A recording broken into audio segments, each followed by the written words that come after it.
Oi, estamos novamente gravando um vídeo, dessa vez o número 6.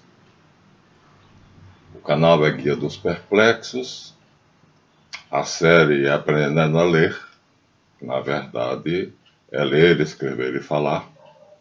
Nossa intenção é convocar uma cruzada para que ninguém possa dizer que o Brasil é um país de analfabetos.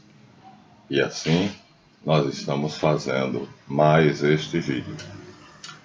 Nós havíamos parado no vídeo anterior mostrando a vocês a Vulgata Clementina, composta, traduzida, tradução de São Jerônimo, de toda a escritura, já podemos falar assim, porque ele usa a Septuaginta em grego, consulta esporadicamente a Tanakh hebraica,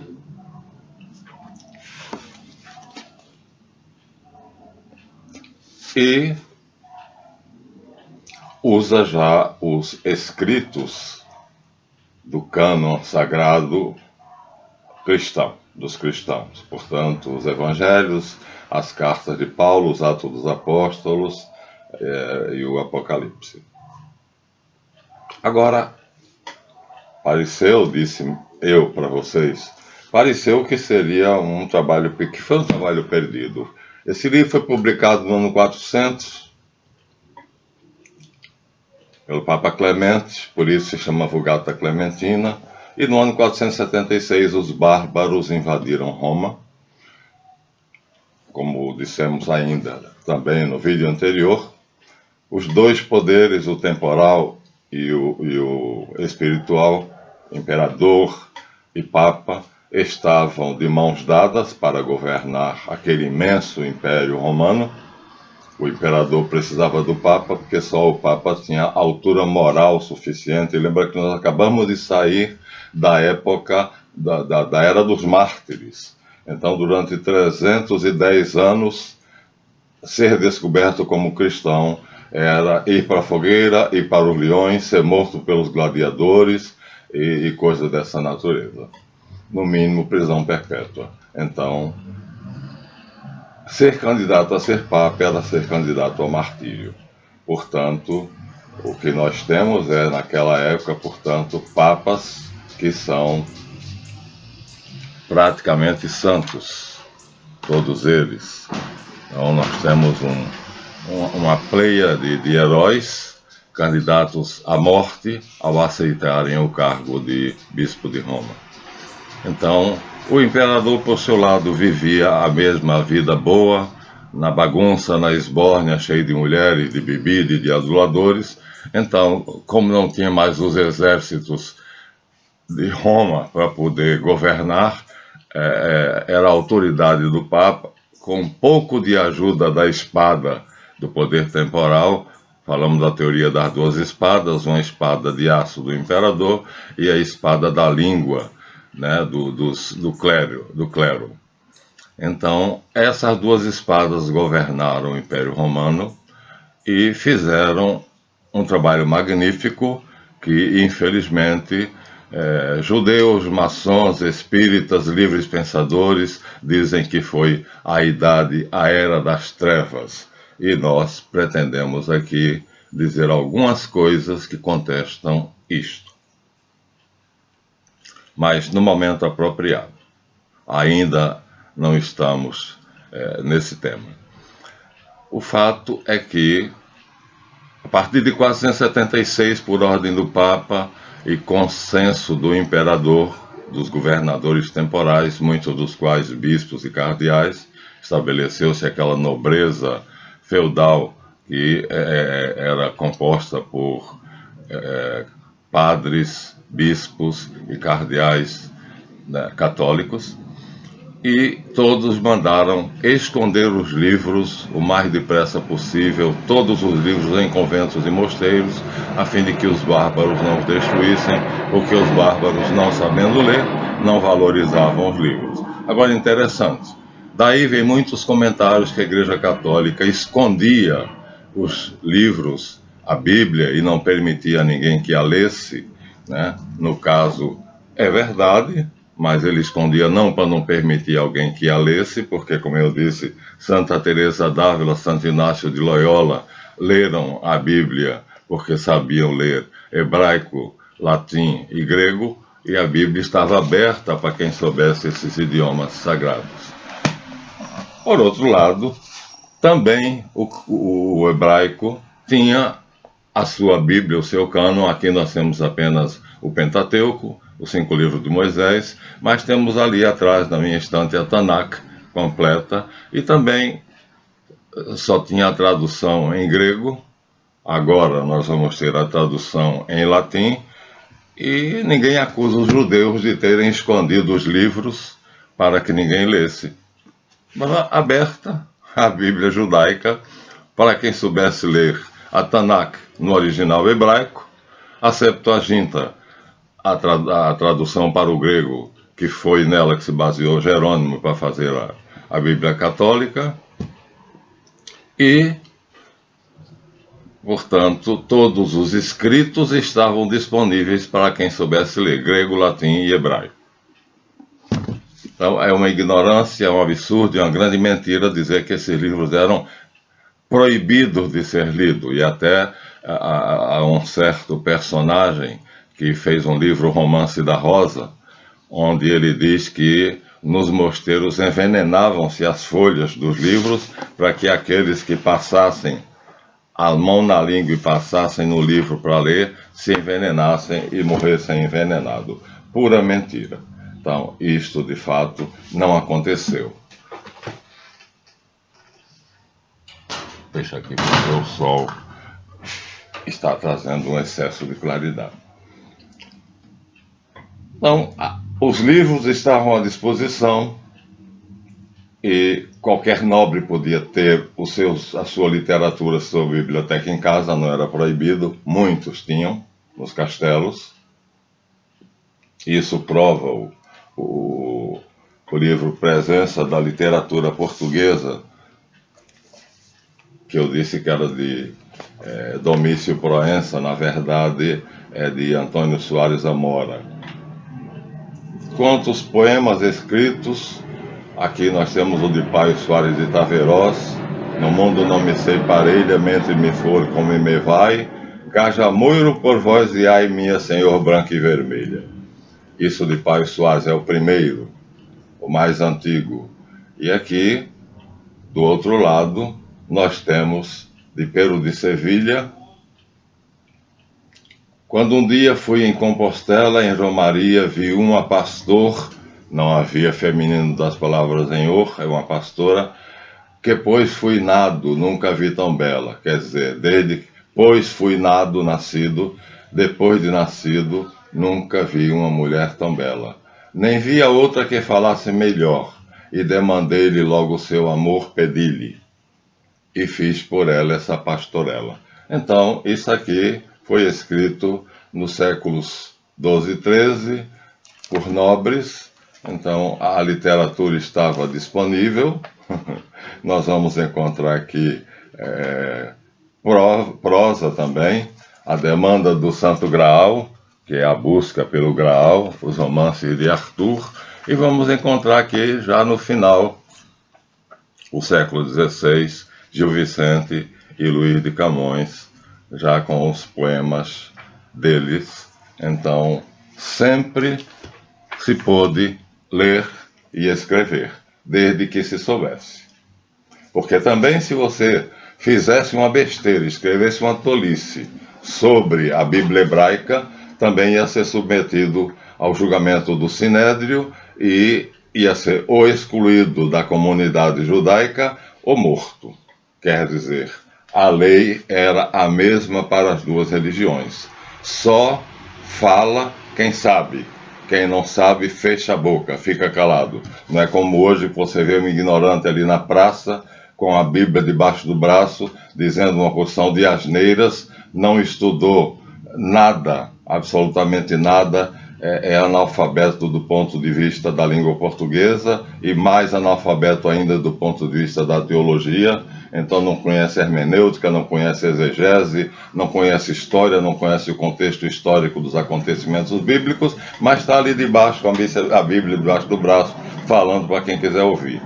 Então, era isso que se queria, eram essas besteiras que se queria. Aqui em várias garagens tem pastores, entre aspas, evangélicos, gritando, porque parece que o Deus deles é surdo, e então gritam, gritam, gritam, aleluias, aleluias, aleluias, e o que eles dizem, já fui lá até a porta, é pura bobagem. Não era assim. Então, aqui, o tesouro precioso das Escrituras era guardado simplesmente porque quase ninguém sabia ler. Mas quem sabia ler, lia. Estava disponível. Então, como diz aqui o nosso Joseph Bernardet, os dois poderes, os dois cônsules de Deus, o imperador numa cátedra, num trono, e o Papa em outra, governaram juntos do ano 500 até 1600 aproximadamente. O Papa tinha mais poder do que o imperador. E o poder dele foi crescendo, crescendo, né? Quanto mais se espalhava a doutrina cristã, mais se valorizava o Papa, embora a gente tenha de confessar que houve papas que, como os Borgia, né, como os Médici, que eram materialistas e praticamente ateus. Mas nunca disseram nada contra o dogma católico. Nunca fizeram nenhum mal à doutrina em si. Só as suas ações como ser humano, ou seja, fizeram mal a si mesmo pelas suas atitudes e pelas suas ações. Dante Alighieri colocou 3 deles no inferno na sua Divina Comédia. Por isso foi obrigado a sair da Itália, foi exilado. Bom, de qualquer maneira, o que nós temos, portanto, é uma era de cerca de 1000 anos, de 500 a 1500, vamos fechar assim, em que, segundo a Enciclopédia Britânica, a Europa era um grande mosteiro. É assim que está escrito ao pé da letra. E o nosso queridíssimo Joseph Bernardet inicia no seu primeiro capítulo dizendo que na cúpula do Vaticano está escrito em letras de ouro: Tu es Petrus et super hanc Petram edificabo ecclesiam meum, et tib dabo clavi renit celorum. Tu és Pedro, e sobre essa pedra edificarei a minha igreja, e te darei as chaves do reino dos céus. Então, o historiador tão livre e com espírito de liberdade, tão grande, que várias vezes não foi aceito pela igreja, foi rejeitado pela igreja pelo que escreveu e pelo que disse. Joseph Bernardet, embora fosse católico, algumas vezes eu achei que ele era ateu, mas pela liberdade com que ele trata a história eclesiástica, e naquela obra magistral ele faz a história dos papas como potência mundial e como um poder que implantou a civilização no mundo. Não nos esqueçamos que a primeira escola, depois de Roma e Grécia, surge no ano 800, é a Escola Palatina, fundada por Carlos Magno no próprio palácio. É uma escola que vai do primário à universidade. Então, é um rei católico, Carlos Magno, rei da França, que vai criar a primeira, digamos assim, faculdade. E as universidades todas, Pisa, França, Salamanca, todas são fundadas pelos padres católicos, pelo poder católico, pela Igreja Católica. Mas, colocando isso agora um pouco de lado, surge então em cena um poder temível, um poder terrível, que são os mouros. O Alcorão é escrito por Maomé, um pastor analfabeto de camelos, que casa com uma viúva e que tem transes, e quando entra em transe ele ele dita os colóquios dele com o arcanjo Gabriel, supostamente é isso que está aqui, e ali, que é o servo dele, o escriba dele, copia, de modo que não podemos nem ter certeza que foi o que Maomé ditou que está aqui. O que eu sei que está aqui é o que Ali escreveu. Agora, se Ali escreveu aqui o que Maomé ditou, isso ninguém pode provar, né? Então, assim foi feito o Corão, e o Alcorão se tornou uma peça fundamental para a criação de um novo império, né? O mundo árabe. Então, tentando destruir o império cristão, que eu disse vai de 500 a 1500, Constantinopla vai cair em 1493, sob o poder dos mouros, que derrubam os muros de Constantinopla e entram nela, e então esses dois poderes, esses dois impérios, né, o Império Turcomano, o Império Árabe, tentando sair da Arábia e conquistando o mundo todo por duas vias, a da direita que vai para a Ásia, a da esquerda que vai pela Europa. Então esse poder quer conquistar o reino cristão, o império cristão.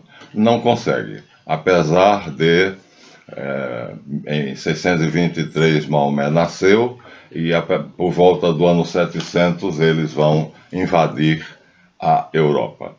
Fazem isso conquistando o norte da África e pulando pelo Estreito de Gibraltar, que tem esse nome por causa do general árabe que comandou a operação, Tariq, e como Jebal é estreito, então deu-se a esse acidente geográfico o nome de Jebal Tariq, né? O Estreito de Tariq, e ficou sendo Gibraltar até hoje.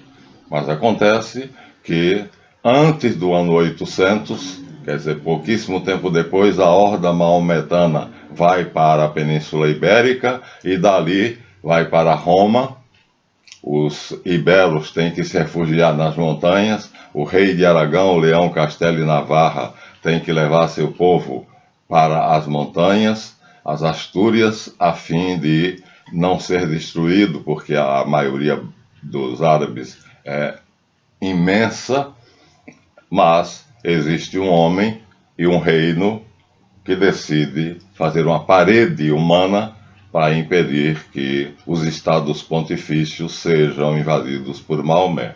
O nome desse homem, Carlos Martelo. Não era nem rei, era prefeito do palácio, ou seja, general. Mas ele faz uma barreira humana e na cidade de Poitiers ele espera as forças árabes. Quando o exército árabe chega em Poitiers, então encontra Carlos Martelo, avô de Carlos Magno, que é aquele que fez a Escola Palatina, e a escaramuça é grande, né? As mortes são aos milhares e aos milhares de milhares, e os árabes perdem e recuam. Portanto, o sonho de Maomé de tomar o trono pontifício e imperial de Roma foi por águas abaixo, porque Maomé, a essa altura, já estava debaixo do solo 7 metros, mas o sonho dele não se concretiza. Os califas que vieram para tomar o reino dos cristãos conquistam Jerusalém, a Ibéria fica, a Península Ibérica fica durante muito tempo sob poder árabe. Nós temos as cidades famosas como Toledo, que ficou famosa por fabricar espadas de um aço que era de uma dureza, né, e de uma leveza, de um corte afiadíssimo, penetrando na própria armadura quando o golpe era desfechado por um Carlos Martelo, que não era à toa que tinha o nome Martelo, porque o golpe do braço dele com a espada,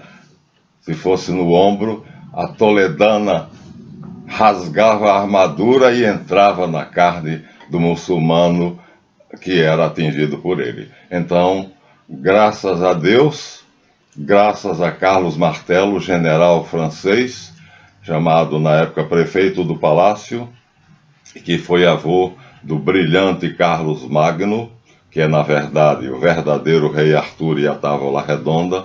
Isso talvez a gente fale a esse respeito. Então a horda árabe foi mandada de volta. E assim, a partir dos anos 800, 900 e 1000, os cristãos puderam continuar a sua obra, construindo as grandes catedrais em paz. Os maçons católicos, pedreiros livres, né, ajudados pelos monges construtores e frades, vão erguer as talvez mais belas igrejas da terra, as grandes catedrais, que todas têm o formato de duas mãos postas em atitude de oração para o céu. E fazem isso já em paz, porque os árabes já estão longe, já foram mandados de volta para suas terras, porque falaremos sobre isso no próximo vídeo. O rei das Astúrias, Castela, Galiza, né, chama em seu auxílio, aproveitando que Carlos Martel tinha expulso dos terrenos do território pontifício da França e da Europa cristã, o imenso mosteiro que os ingleses se orgulham em chamar, e os judeus, maçons, espíritas e livres pensadores chamam a Idade das Trevas. Vamos balançar isso, botar numa balança para ver qual das duas opiniões é verdadeira.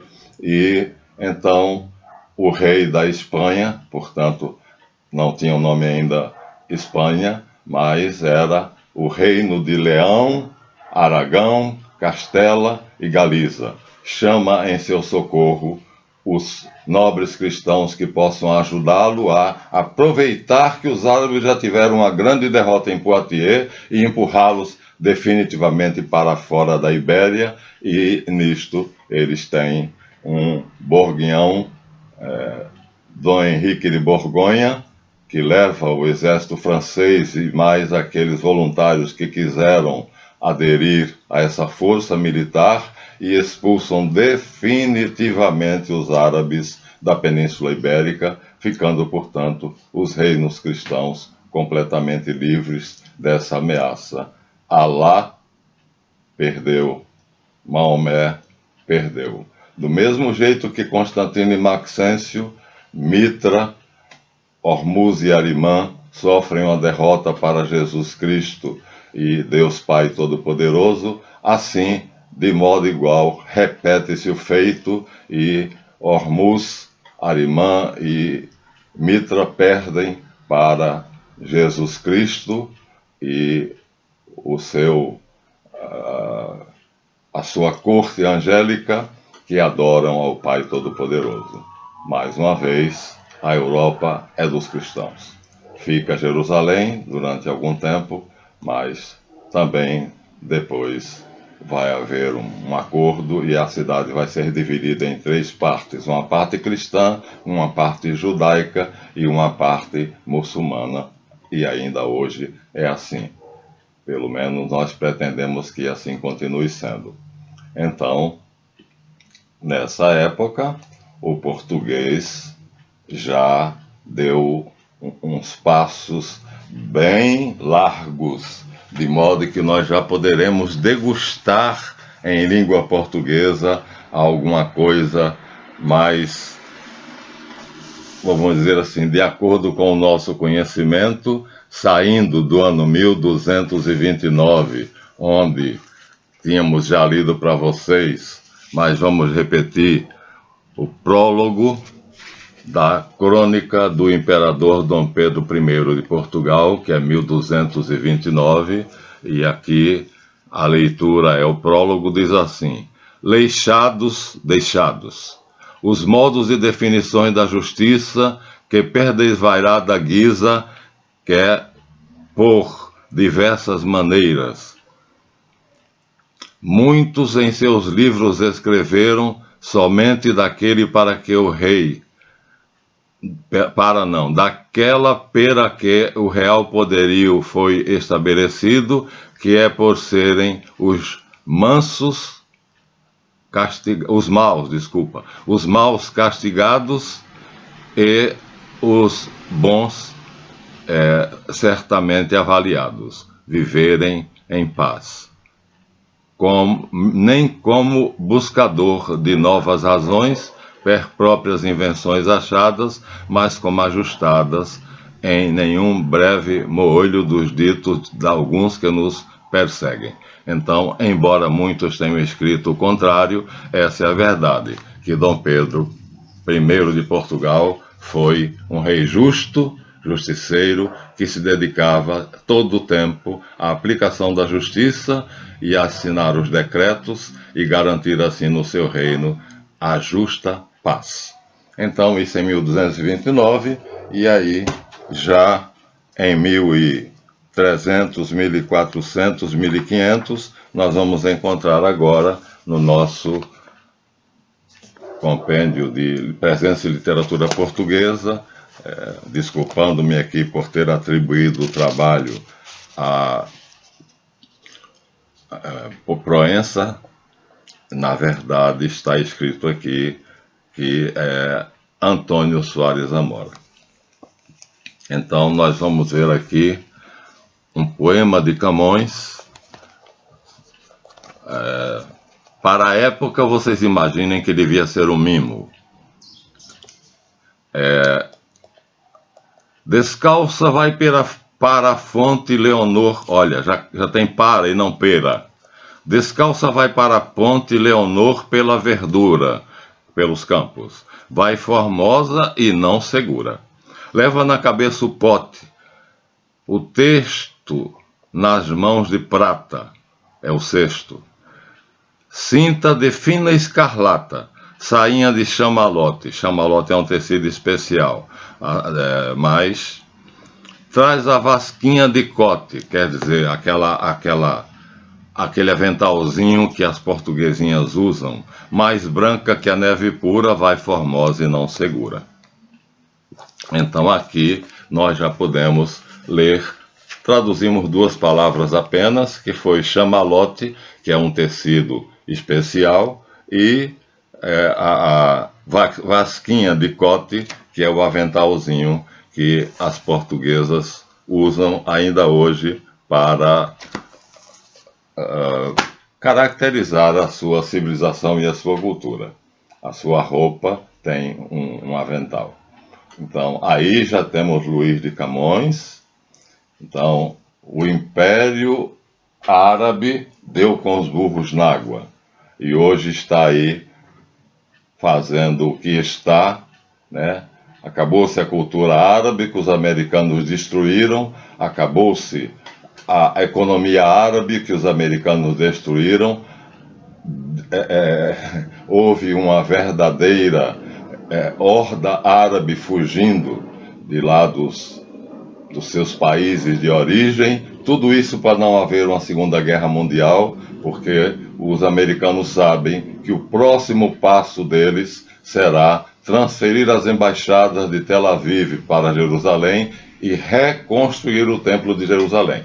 Mas os árabes, se tivessem dinheiro, não deixariam barato, certamente haveria uma Segunda Guerra Mundial. Então, prudentemente, os Estados Unidos cortaram todo o poder árabe para que isso possa ser feito. De qualquer forma, vou encerrar esse vídeo com um poema, já do século XVI, do nosso queridíssimo Luís de Camões, que não vai precisar ser traduzido. Já estamos agora no português praticamente o nosso, embora português brasileiro e português lusitano sejam diferentes. Então, o poema é o noivado de Jacó com Raquel.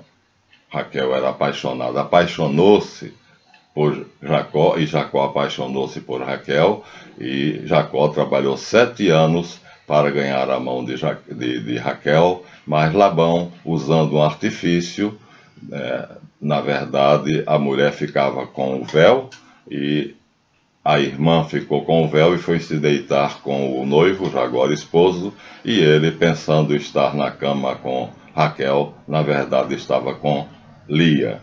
Então o poema diz assim, é de Luís de Camões, século XVI.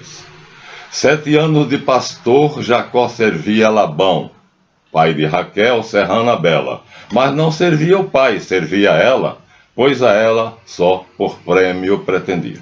Os dias, na esperança de um só dia, passava, contentando-se com vê-la. Porém o pai, usando de cautela, em lugar de Raquel, lhe dava Lia.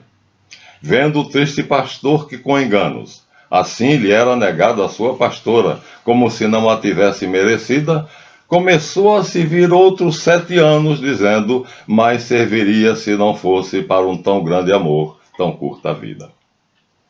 Que coisa maravilhosa. Então, se viu 7 anos, recebeu Lia, mas não era Lia que ele queria, era Raquel. Foi negociar com o pai da garota e disse, não, na minha terra não se casa a mais nova sem casar a mais velha. Lia é a mais velha. Mas vamos fazer um negócio, eu te dou as duas. Você já levou Lia, essa noite mesmo você casa com Raquel, fica com as duas. E me servirá mais 7 anos. Então, já deu a noiva adiantada, ele ficou com as 2 esposas e feliz, porque ia trabalhar mais 7 anos para Labão, mas dessa vez já tinha Lia na tenda dele como esposa. Então, esse é um clássico da língua portuguesa e nós encerraremos esse vídeo mostrando estas peças primorosas que iremos analisar, ou seja, mostrar como se lê, não apenas ouvimos, eu declamei e vocês ouviram, mas o que nos interessa é ler. Aprender a ler é submetê-la à análise. Isso faremos, se Deus nos permitir, nos próximos vídeos. Não se esqueçam de dar o seu like, inscrevam-se no canal e agradeço pela atenção. Nós nos alongamos um pouquinho, o vídeo excedeu 30 minutos. Mais uma vez, obrigado e até a próxima.